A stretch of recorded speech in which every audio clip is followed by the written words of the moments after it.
নিরপেক্ষতার এক যুগ পেরিয়ে সফলতার দুই যুগে পদার্পণ করল প্রজন্মের সংবাদ মাধ্যম, দেশের অন্যতম শীর্ষ অনলাইন নিউজ পোর্টাল সময়ের কণ্ঠস্বর। এই উপলক্ষে বুধবার ২৫ জুন সন্ধ্যায় সময়ের কণ্ঠস্বরের নিজস্ব প্রতিবেদক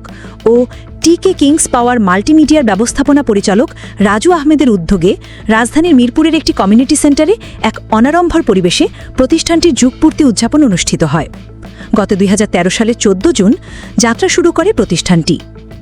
যুগপূর্তি উদযাপনকালে সময়ের কণ্ঠস্বরের সকল কর্মকর্তা, কর্মচারী, কলাকুশলী, পাঠক ও শুভানুধ্যায়ীদের প্রতি শুভেচ্ছা জানিয়ে আগামীর স্বপ্নযাত্রায় সার্বিক সফলতা কামনা করেন প্রতিষ্ঠানটির নিজস্ব প্রতিবেদক ও এসএটিভির সাভার আশুলিয়া প্রতিনিধি সাদ্দাম হোসেন,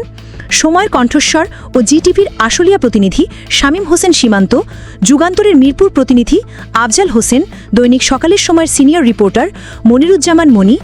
আরটিভির নিজস্ব প্রতিবেদক ওমর ফারুক, দৈনিক সময়ের আওয়াজ পত্রিকার প্রকাশক ও সম্পাদক মোহাম্মদ সোহাগ, বাংলা টিভির নিজস্ব প্রতিবেদক হাসান মাহমুদ, সোনালী খবর সম্পাদক মনিরুজ্জামান মিয়া, প্রতিদিনের বাংলাদেশের মাল্টিমিডিয়া রিপোর্টার ফয়জুল্লাহ স্বাধীন,